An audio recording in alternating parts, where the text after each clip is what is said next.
Ok, t'es prête? Oui, on y va. On n'a pas le choix.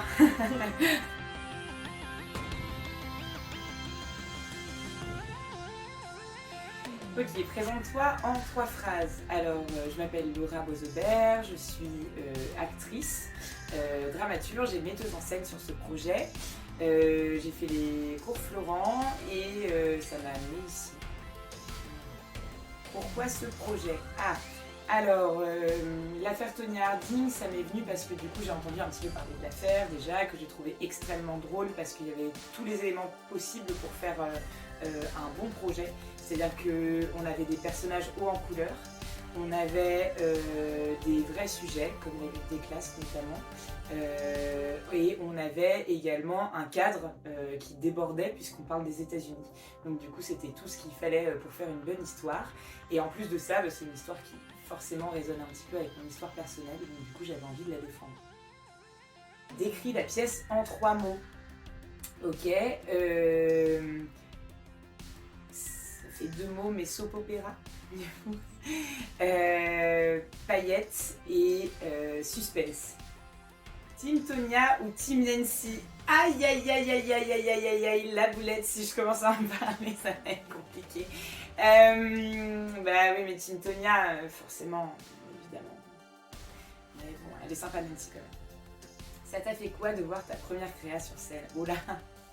Bah, c'est très simple, on a joué 2 dates, j'ai pleuré les 2 dates. Et en fait, c'était... Ouais, c'était fou.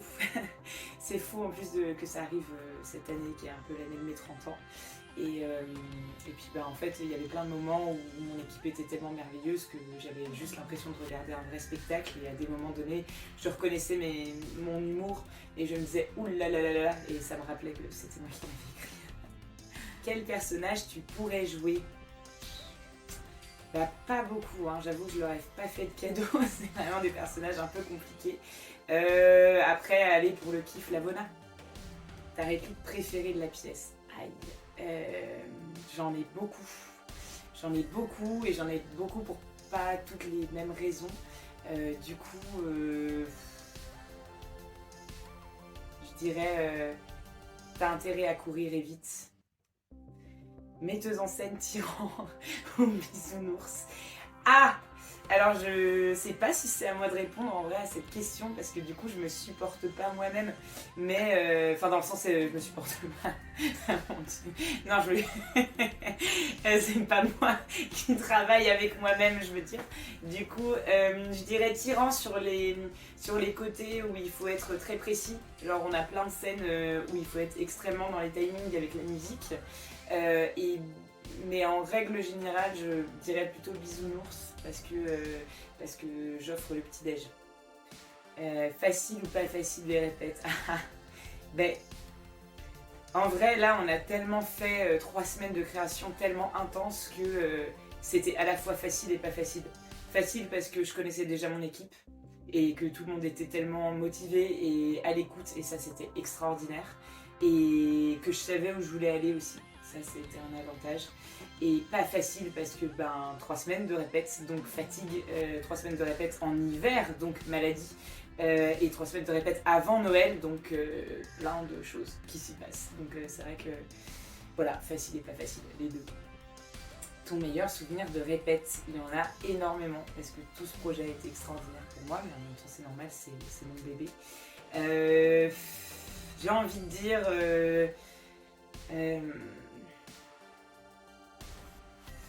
je crois que mon meilleur souvenir de répète, c'est quand on a fait notre premier filage et que j'ai vu qu'on avait été d'un bout à l'autre de la pièce. Ça m'a beaucoup ému. Ton guilty pleasure américain? Ah là là, il y en a beaucoup parce que du coup étant enfant des années 90, j'ai tellement grandi avec plein de choses. Est-ce que du coup faut que ça soit de la malbouffe ou faut que ça soit tout et n'importe quoi? Ok, très bien. Les sitcoms gnangnan, les sitcoms drôles, les sitcoms. Ta sitcom préférée? Et ben voilà, parlons-en. J'hésite énormément parce qu'il y a The Office évidemment qui me fait extrêmement rire, la version US avec Steve Carell. Love Steve Carell, on aimerait tellement que tu sois plus utilisé et qu'on te voit tout le temps sur les écrans. Mais il y a également Parks and Recreation où on a du coup le personnage de Leslie Knope qui est joué par Amy Poehler et c'est un personnage féminin extrêmement positif et du coup ça fait du bien et malgré tout ça reste drôle parce que je sais ce qu'on peut dire. Oui mais Steve Carell. Remets dans l'ordre les citations, ses cigarettes, son manteau, son thermos. Ah, oh là là là là là là. Ah oui, d'accord. Ah oui. Oh là là. Oui, d'accord, très bien, je vois. Alors attends, il faut que je me remette la voix de Lisa dans la tête. Du coup,